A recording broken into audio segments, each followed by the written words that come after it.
Hi, roommate. I'm going to read you The Valiant Little Tailor. This is by the Brothers Grimm. Okay, so it says that Jacob and Willem Grimm were brothers who lived in Germany in the late 1700s and early 1800s. They were very interested in stories and legends called folk tales. The brothers collected many of these tales and put them into books that became very popular. We still read these stories today. Okay. I will tell you that I'm pretty positive that The Valiant Little Tailor, this is just an excerpt from it, which means it's just a piece of the bigger text. So we've heard a lot of the stories that were written by the Brothers Grimm, including, I believe, Snow White, Hansel and Gretel, are just some of them. So what they did was they took a lot of stories that were just verbally told, and then they put them into writing. They were both very educated and they did a lot of writing. Okay. Now, because this was written in the 1800s, okay, the text is very antiquated, which means it sounds like an old book. Okay. Because that's what it is. So let's go ahead and read this odd little story. So it says, a tailor spread jam on his bread. He laid the bread near him and continued happily sewing. Just FYI, a tailor is somebody who sews. That's their job. They make things, okay, out of cloth. Okay. In the meantime, the smell of the sweet jam attracted flies in great numbers. The little tailor drove the unbidden guests away. However, the flies would not be turned away. They came back again in larger and larger numbers. The tailor soon lost all patience. He got a bit of cloth from the hole under his work table and struck the flies. When he drew the cloth away and counted, there lay before him 7 dead. With legs outstretched, he could not help but admiring his own bravery. Now you have to wonder about this little guy for a second. He just killed 7 flies at once. That would be like a bunch of flies and you throwing a fly swatter at them and killing some of them. He admired his own bravery. Do you guys think it really requires bravery to kill flies? I don't think so, because they can't really hurt you other than maybe giving you some gross germs of whatever they've recently landed on. Okay, so we can already tell that this is an interesting character because he considers him brave for simply killing bothersome flies. And there they are. Do you see them? 1, 2, 3, 4, 5, 6, 7. Hey, at least the illustrator also matched the story. Okay.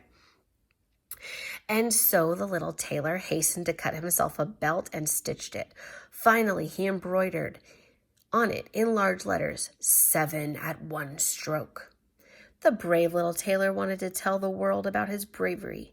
His heart wagged with joy, like a lamb's tail. So he put on the belt and resolved to go forth into the world, as he thought his workshop was too small for his valor. Before he went away, he looked around the house to see if there was anything that he could take with him. He found nothing but an old cheese, which he put in his pocket.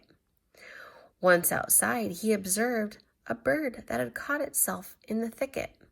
It went into his pocket with the cheese. We can see there's the belt he made, 7 at one stroke. Okay, so we should know if you strike something, past tense stroke, it's to hit it, right? It makes you think that he possibly killed 7 at one time, but not necessarily flies, right? His bravery is almost like a lie here because it makes him seem like he killed a bunch of people, like he's a brave warrior. Does he look like a brave warrior to you?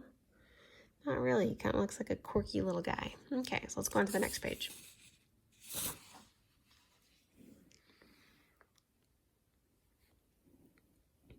Now he took the road boldly, and as he was light and nimble, he felt no fatigue. The road led him up a mountain, and when he had reached the highest point, he met up with a powerful giant, looking about him quite comfortably. The little tailor went bravely up and spoke to the giant. He said, "Good day, comrade. You are sitting there overlooking the world. I am just on my way to explore the world. Would you be inclined to go on my quest with me?" The giant looked contemptuously at the tailor. He said, "You ragamuffins, you miserable creature." "Oh, indeed," answered the little tailor. He unbuttoned his coat and showed the giant his belt. "There, you may read what kind of man I am." The giant read, 7 at one stroke. He thought this meant that the tailor had won battles with 7 men, so he began to feel a little respect for the tiny fellow. Nevertheless, he wished to test him, so he took a stone in his hand and squeezed it together until water dropped out. You have to ask yourself for a second. Do you think anyone could really squeeze a rock and have water drop out? Probably not. This is definitely an example of hyperbole, right? Even though it's literally happening in the story. But it's saying he's so strong he could make water come out of a rock. And then he wants him to do likewise. Now we have to think back to ourselves. What had he put into his pocket? 2 things. He put a cheese and a bird. Okay. "So do likewise," said the giant, "if you have the strength." "Is that all?" said the tailor. "That is child's play." He put his hand into his pocket and brought out the soft cheese, pressing it until the liquid ran out of it. "Faith," said the tailor, "that was a little better, wasn't it?" The giant did not know what to say, as he could not believe it. Then the giant picked up a stone and threw it so high that the eye could scarcely follow it. "Now, little mite of a man, do likewise." "Well thrown," said the tailor, "but after all, the stone came back to earth again. I will throw one which shall never come back at all." And he put his hand into his pocket, took out the bird, and threw it into the air. The bird, delighted with its liberty, or freedom, rose, flew away, and did not come back. "How does that shot please you, comrade?" asked the tailor. Okay, so you can tell this is just an excerpt because that does not seem like a clear ending to our story. We know he's about to go on a journey. He has asked this monster if he would like to join him. The monster doesn't seem very apt to do that because he's a scrawny fellow. But we should notice something about this character at the end of the story. The giant actually does some pretty impressive things. He squeezes a rock so hard that water comes out of it. And then he throws a rock incredibly high into the air. Now, the tailor just happened to be very resourceful. He used the things he had in order to trick the giant, which makes me think that this little guy is actually kind of clever. He's not the strongest, best warrior around, but he's a clever person because he tricks the giant. Okay? He squeezes the cheese, which the giant doesn't know it's cheese. And when he throws the quote-unquote rock, it's actually a bird, but the giant can't tell because it could look like a black rock that he throws so high and then it flies off. So, our character's pretty interesting. I have you do an assignment where you talk about how does he in the beginning of the story, how is he at the end, okay? In the beginning, definitely interesting.